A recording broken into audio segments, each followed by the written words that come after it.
Jangan lupa subscribe YouTube channel Metro TV News dan jangan lupa nyalakan notifikasinya.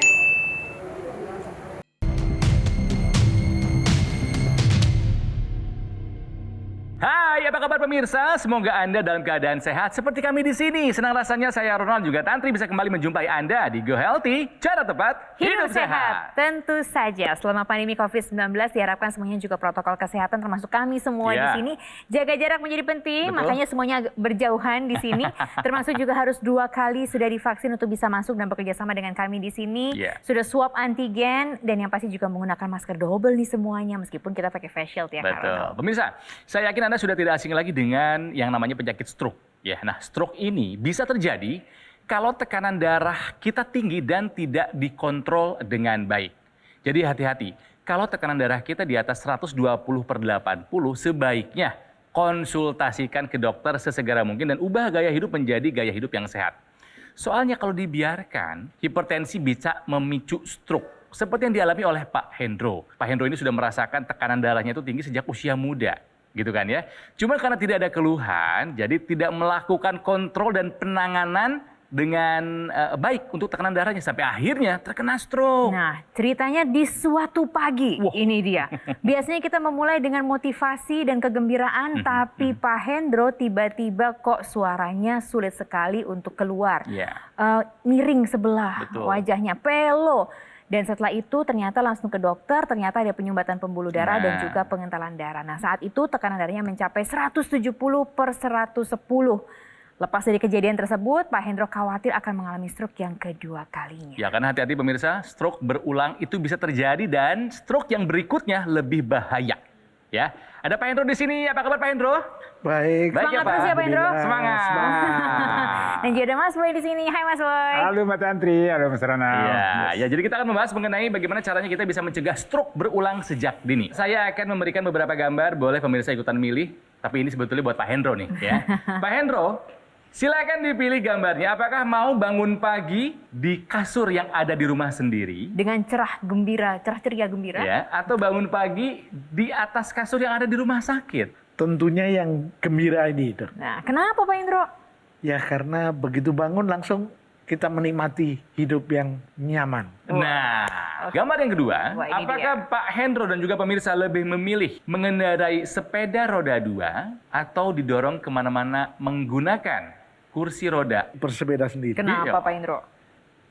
Karena lebih nyaman, lebih sehat daripada kesana kemari harus tergantung pada orang lain. Atau gambar yang ketiga Pak, lebih memilih memakai tongkat untuk mendaki gunung atau menggunakan tongkat untuk berjalan? Tongkat yang untuk olahraga, sedangkan yang di sana harus bergantung pada orang lain. Ya. Nah, itu untuk dia. jalan yang seharusnya di saat kita sehat itu hal yang mudah, kalau udah kena stroke jalan aja susah. Itu dia. Syaratnya, jika Anda ingin mendapatkan apa yang dipilih tadi oleh Pak Hendro, satu, sehat. Harus sehat dulu baru bisa memilih yang tadi itu semua. Dulu waktu stroke menyerang, masih ingat kejadiannya seperti apa? Jadi waktu itu malam-malam saya mau tidur itu rasanya kok semuanya enteng. Bilang sama istri, coba aku tolong dibawa ke dokter dong. Akhirnya oleh dokter saya dikasih obat untuk tensi tinggi. Terus diberitahu besok pagi jam 8 harus kembali lagi ke sini untuk kontrol laboratorium. Oke. Setelah itu besok paginya sebelum sholat subuh kok nggak bisa menelan. Kemudian baru jam 8 pagi berangkat ke dokter untuk kontrol laboratorium. Iya. Dan di situ saya diberitahu Bapak tidak boleh pulang, harus rawat inap. Badan sebelah kanan ini udah mulai agak dingin, terus ini udah agak merah dikit. Setelah 1 jam kemudian baru diberitahu Bapak kena stroke. Gitu. Tadi Bapak cerita diberikan obat untuk darah tinggi, berarti memang Bapak ada hipertensi? Mulai SMP itu tensi saya itu selalu lebih tinggi daripada orang-orang seumuran saya. Ketika tahu dari usia muda sudah punya tensi yang tinggi, Bapak melakukan apa tuh? Terus terang saja saya masih belum periksa secara rutin. Rutin itu setelah saya usia udah lanjut, sudah masa pensiun, baru karena saya dapat hak untuk setiap bulan kontrol, saya baru merasa setiap kali saya saya tensi kok tinggi terus. Terus terang saya kalau makan itu kurang kontrol. Itu yang pertama.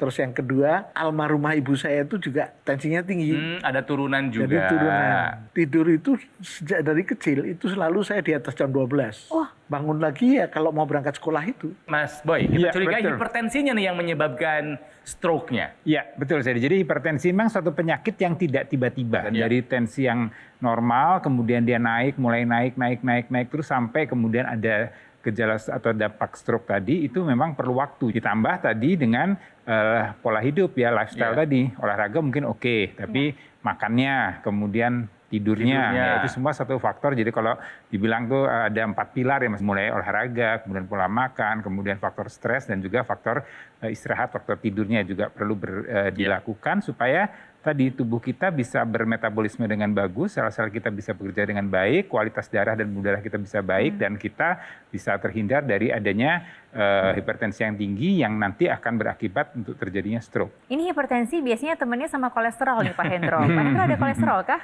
Kolesterolnya saya di atas 240.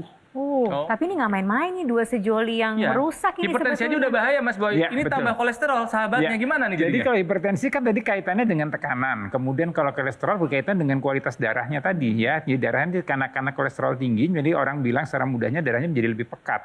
Darahnya menjadi lebih berat sehingga dia akan membuat tadi masalah adanya sumbatan, bisa masalah tadi tekanan darahnya akan menjadi semakin tinggi karena dia harus memberikan tekanan yang kuat supaya aliran darahnya menjadi lebih lancar begitu. Jadi ini saling berkaitan tentunya. Ada satu kata yang mengatakan mulai medical check up pada usia mulai pensiun. Ya, Iya. saya yakin di usia-usia Bapak masih produktif itu sudah dapat fasilitas. Betul ya Pak ya untuk medical check up. Tapi nggak dilakukan. Enggak saya lakukan. Aduh, sayang banget. Sayang sekali ya. Jadi itu harus dilakukan karena tadi tekanan darah kan naiknya secara bertahap. Jadi medical check up secara teratur, pola hidup ya, mulai pola tidur, olahraga, makan, faktor stres, dan kemudian bisa dibantu juga dengan teknologi laser. Bapak sudah menggunakan teknologi laser? Alhamdulillah sudah. Apa perubahan yang dirasakan Pak Nah, setelah menggunakan? Ini yang saya perubahannya setelah bulan pertama saya menggunakan teknologi laser, teknik saya turun normal, kemudian kolesterol saya turun. Yang tadinya 244 itu bulan pertama itu saya menjadi 167. Wah. Kemudian saya diturunkan obat yang tadinya 20 mg menjadi 10 mg. Dokternya bilang, ini saya turunkan Pak Indro, soalnya kalau terlalu tinggi nggak bagus. Karena Bapak sudah bagus, sekarang ini saya turunkan. Baik. Nah pemirsa, Pak Hendro sudah merasakan manfaat dari teknologi laser. Tapi ya itu dia, nggak bisa tanpa dibarengi dengan usaha melakukan pola hidup sehat. Harus bersamaan. Betul. Dan sebetulnya Iya. bagaimana sih mekanisme teknologi laser itu bisa membantu pasca stroke? Nanti akan kita bahas di sesi berikutnya. Tetaplah bersama kami di sini di Go Healthy, cara tepat Hidup sehat.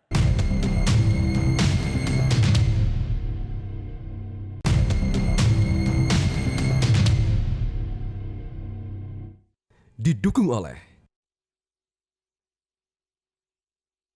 Pemirsa, kembali lagi di Go Healthy, cara tepat hidup sehat. Kita masih belajar bersama-sama di sini dari Pak Hendro. Iya.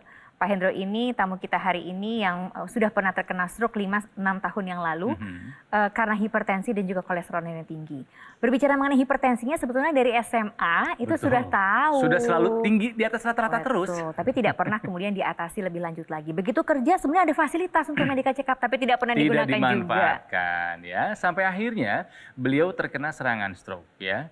Kemudian merubah gaya hidupnya dibarengin dengan penggunaan teknologi laser. Hasilnya coba kita tanya lagi ya Pak ya. Setelah menggunakan teknologi laser yang turun apa lagi nih? Tadi kan hipertensi turun. Dari berapa jadi berapa nih Pak? Tadinya 150 menjadi sekitar 130, Oke. 120. Kembali ke normal Terus ya. kemudian pengendalan darah Pengetahuan darahnya? yang tadinya selalu saya minum obat pengendalan darah, cuman sekarang dari laboratorium mengatakan pengendalan darah normal. Udah bilang gitu. Senang. Kolesterolnya Pak? Kolesterolnya? Kolesterolnya yang tadinya 244, kemudian setelah saya cek darah dari laboratorium mengatakan 167. Oke. Kemudian dokternya ngomong, Pak Hendro, ini Bapak saya turunkan obat kolesterolnya yang tadinya 20 mg saya rubah menjadi 10 mg. Nah, jadi sudah ada di jalur yang tepat, on the right track. Angka-angka yang dulunya nggak bagus, hipertensinya, kolesterolnya turun. Iya. Nah, biasanya nih Pak Hendro, beberapa teman-teman tamu kita yang hadir di sini itu kalau sudah pakai teknologi laser ada tenaga berlebih gitu, rasanya lebih semangat, sama nggak? Yang jelas lebih enak. Jadi terus terang kalau lagi sholat sekarang yang tadinya tuh kalau Kelayangan? keliengan gitu. Ini sekarang udah normal, udah Alhamdulillah. lempeng gitu loh. Nah, biasanya juga nih satu lagi nih Tantri. Tidurnya jadi Wah, enak. ini dia. Tidurnya sekitar jam 10 udah bisa tidur. Mas Boy, Ya, Bang Ronald. boleh kita dibedah kenapa Ya. teknologi laser bisa membantu pemulihan pasca stroke? Bahwa teknologi laser ini bisa mengoptimalkan nitric oxide. Nah, kalau pemirsa mau tahu apa itu nitric oxide itu satu zat yang ada dalam tubuh kita yang banyak sekali fungsinya, banyak sekali manfaatnya. Jadi salah satunya adalah dia membuat hemostasis pada pembuluh darah dan pada jantung. Jadi hemostasis itu adalah keseimbangan aliran darah pada tubuh kita. Kemudian dia juga bisa meningkatkan neurotransmission. Ya, neurotransmission itu saraf-saraf ya. Jadi persarafan itu akan menjadi lebih aktif lagi, lebih optimal lagi. Kemudian juga bisa meningkatkan imun respon. Dia bisa meningkatkan apoptosis. Apoptosis itu kalau ada sel-sel rusak dalam tubuh kita, maka dengan ada nitric oxide dia akan diperbarui lagi, ya, akan ada sel proliferasi atau pembentukan sel-sel baru. Akan ada angiogenesis. Sehingga ini nitric oxide akan menyebabkan pembuluh darah kita menjadi lebih elastis, menjadi lebih lentur dan menjadi lebih lebar. Nah, seiring dengan bertambahnya usia, nitric oxide ini akan menurun, ya, karena ini bukan faktor usia. Di samping itu juga ada faktor radikal bebas, faktor polusi udara, faktor pola hidup kita yang tidak sehat. Nah, karena nitric oxide menurun itu, maka kita harus naikkan lagi nitric oxide-nya. Salah satunya adalah dengan melakukan pola hidup sehat, makanan-makanan sehat, kemudian usahakan lingkungan sekitar kita sehat, tidak ada polusi, tidak ada radikal bebas. Nah, kemudian kita juga harus rajin berolahraga. Dengan olahraga ini maka tubuh kita akan membentuk nitric oxide lebih aktif lagi. Dan salah satunya untuk meningkatkan kadar nitric oxide adalah dengan teknologi laser. Jadi teknologi laser ini juga akan mengoptimalkan kadar nitric oxide sehingga tubuh kita, pembuluh darah kita akan menjadi berfungsi lebih baik dan kita harapkan tekanan darahnya akan menjadi normal kembali. Jadi teknologi laser sebenarnya bukan hal baru di dunia medis, itu suatu hal yang memang sudah banyak digunakan ya. Mulai dari untuk LASIK untuk mata, kemudian untuk pengobatan gigi, kemudian untuk pain management ya. Banyak sekali menggunakan teknologi-teknologi yang menggunakan sinar laser. Nah, kalau misalnya Anda ingin tahu lebih banyak lagi mengenai manfaat teknologi laser untuk kesehatan, tenang pemirsa, saya akan gali informasinya untuk Anda. Jadi Anda simak perbincangan saya dengan Mas Panji berikut ini. Mas Panji, senang rasanya jika ada yang memutuskan untuk menggunakan teknologi laser untuk menjaga kesehatannya. Betul, itu seakan-akan mengingatkan kami kembali kenapa kami membawa dokter laser ke Indonesia 10 tahun yang lalu. Dengan tujuan ya supaya bisa membantu diri Anda dan juga keluarga. Ya, masalahnya pemirsa, banyak masalah kesehatan yang diawali dari darah yang tidak sehat dan juga pembuluh darah yang tidak sehat. Teknologi laser bisa membantu mengatasi itu. Dan sekarang Anda bisa merasakan manfaat teknologi laser semudah menggunakannya pada pergelangan tangan kiri jika Anda menggunakan dokter laser. Digunakannya di pergelangan tangan kiri, tapi sebetulnya manfaatnya buat seluruh tubuh kan? Betul sekali, karena begini, teknologi laser ini akan menstimulasi darah kita. Dan darah kita ini kan mengalir dari ujung kaki sampai ke ujung kepala. Dan lokasi lengan kiri, ini lokasinya paling dekat ke area jantung kita. Jadi ketika kita menggunakan dokter laser pada pergelangan tangan kiri, nah nantinya ini sinar lasernya akan menyinari aliran darah yang lewat. Darahnya itu kemudian bisa menyerap energi laser, nutrisi, oksigennya juga bisa menjadi lebih optimal, dibawa ke jantung, dan kemudian didistribusikan ke seluruh tubuh untuk membantu meningkatkan kesehatan tubuh kita. Ya, teknologi terkini, warna laser bukan hanya merah, tapi juga ada biru dan kuning yang masing-masing punya fungsinya. Ya, betul sekali. Dengan adanya kemajuan teknologi, laser yang tadinya hanya berwarna merah dengan panjang gelombang 650 nanometer, yang berwarna biru nih dengan panjang gelombangnya 477 nanometer, yang warna kuning 590 nanometer. Dan kombinasi dari 3 warna cahaya ini akan bermanfaat untuk membantu meningkatkan kesehatan tubuh kita. Oke, Pak Hendro tadi bercerita bahwa beliau terkena stroke, mungkin bisa jadi disebabkan gara-gara hipertensi, tekanan darah yang tinggi. Betul. Nah, teknologi laser bisa membantu gimana nih Mas Panji? Nah, teknologi laser berdasarkan penelitiannya, ini kan juga bisa membantu merangsang tubuh memproduksi nitric oxide lebih optimal.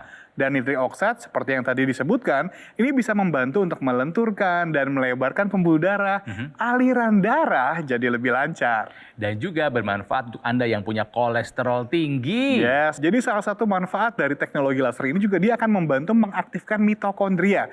Nah, mitokondria ini ada di dalam sel. Jadi ketika lebih aktif, maka mitokondria akan mengambil lebih banyak kolesterol, gula untuk diubah jadi energi. Oke, pemirsa, stroke tidak akan menunggu kita kapan mereka mau menyerang, ya terserah mereka gitu kan ya. Betul. Artinya kita harus waspada setiap saat. Jadi lindungi diri kita dengan teknologi laser. Dan Anda bisa lakukan itu dengan mengambil handphone Anda dan hubungi nomor telepon atau kunjungi website resmi kami sekarang juga. Supaya Anda bisa mendapatkan dokter laser yang asli hanya di Gogomo.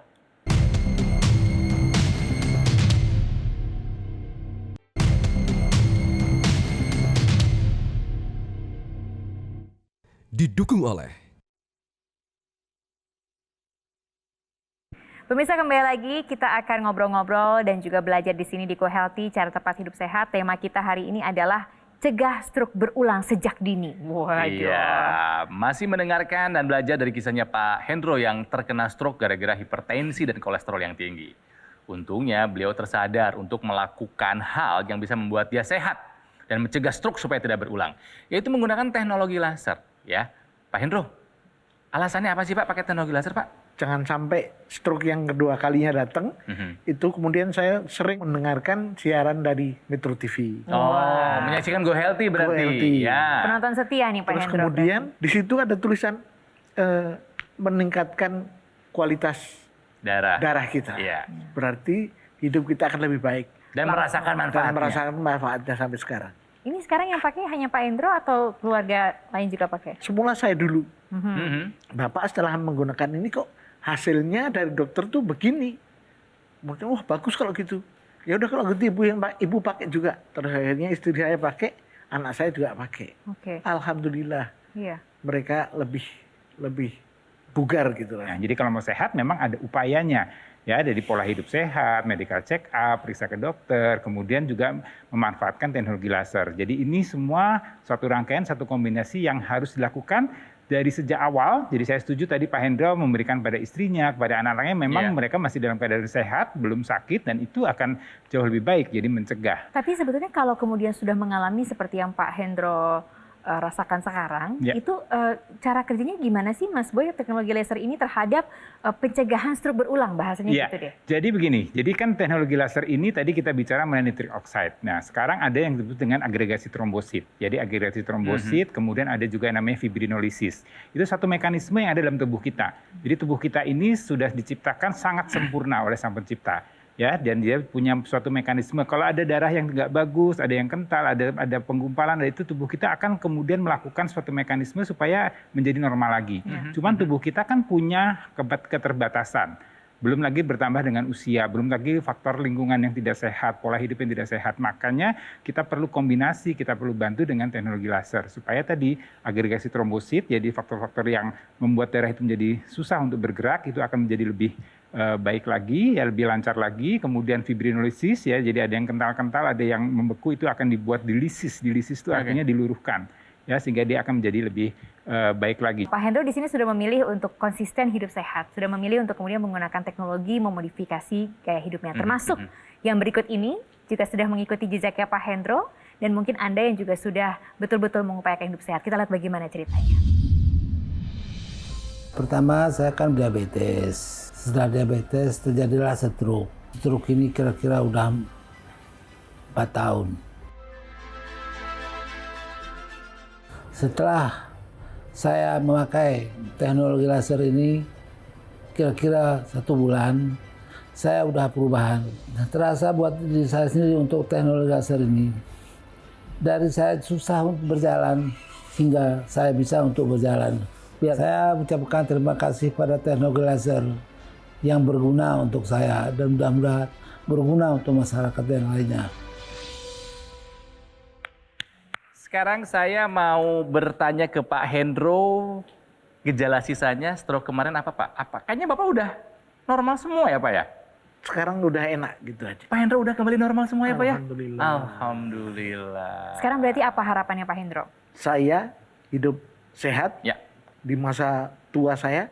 Kemudian teman-teman saya yang lain, pemirsa yang lain juga meniru bagaimana caranya supaya hidup ini lebih sehat. Dengan bantuan teknologi laser ini juga salah satu hal yang juga bisa menjaga tadi, salah satu bentuk kita bersyukur pada Tuhan untuk bisa supaya kualitas darah dan pembuluh darah kita tetap baik. Terima kasih ya Pak Hendro sudah Terima berbagi. kasih. Semangat terus ya Pak. Terima kasih. Jangan sampai berulang ya stroke-nya ya, janji ya Pak. Amin, insya Allah. Amin, amin. Ya Mas Boy, terima kasih banyak Ya, sudah sama-sama, bersama Mbak dengan Tantri. kita. Oke, nah pemirsa, mengenai teknologi laser, ini bisa kita gunakan untuk pencegahan supaya tidak terkena stroke. Ketika sudah terkena stroke, bisa bermanfaat untuk mencegah supaya stroke jangan sampai berulang. Oleh karena itu, penting sekali untuk Anda simak perbincangan saya dengan Mas Panji yang akan membahas mengenai pemanfaatan teknologi laser untuk kesehatan kita. Pemirsa, banyak mereka yang terkena masalah kesehatan karena tidak tahu kondisi darahnya. Padahal banyak penyakit berat yang diakibatkan gara-gara darah dan pembuluh darahnya tidak dalam kondisi baik. Makanya lebih baik dari awal kita memanfaatkan teknologi nih yang bisa membantu meningkatkan kualitas darah kita. Karena ingat loh, kualitas darah menentukan kualitas hidup kita. Salah satunya adalah pengentalan darah. Waduh, itu satu masalah saja bisa jadi banyak penyakit. Nah, makanya kalau kita lihat bahwa manfaat dari teknologi laser salah satunya adalah dengan menghambat agregasi trombosit dan juga mengaktifkan fibrinolisis sehingga kualitas darah kita jadi lebih baik. Ya, karena kalau darah kental, tinggal tunggu tanggal mainnya. Penyakit pasti akan datang, pemirsa. Lebih baik kita gunakan dokter laser sejak dini, 1 hari cukup 2 kali saja, pagi dan juga malam, dengan durasinya ya 15 sampai dengan 60 menit saja. Betul. Makanya ketika Anda memiliki alat kesehatan, pastikan Anda pilih alat kesehatan yang terbaik, yang terdaftar dan memiliki nomor izin edar resmi dari pemerintah. Ya, bendanya juga kecil dan tidak akan mengganggu aktivitas apapun yang Anda lakukan. Yes, Ya. dan enaknya lagi adalah kita bisa menggunakannya bersama-sama dengan seluruh anggota keluarga. Buat kesehatan, jangan coba-coba. Betul, termasuk soal garansi Anda nggak perlu khawatir. Karena sudah ada izin resmi dari pemerintah, tentunya garansi Tentu ada saja, dong. ada garansi resmi. Ada layanan purna jual juga lebih terjamin. Dan yang paling penting nih, kalau andai kata Anda pertanyaan mengenai kesehatan, tim medis kami siap membantu Anda. Jadi pemirsa, mau datang stroke duluan atau mau kita lindungi diri kita terlebih dahulu? Kalau saya sih pilih yang kedua. Iya dong, lebih baik mencegah daripada mengobati. Dan sekali lagi kita ingatkan, kualitas darah menentukan kualitas hidup kita. Jadi milikilah kualitas hidup yang lebih baik dengan kita menggunakan dokter laser secara rutin. Ambil handphone Anda, hubungi nomor telepon, dan kunjungi website resmi kami sekarang juga. Dan rasakan manfaat dokter laser untuk membantu meningkatkan kesehatan tubuh kita.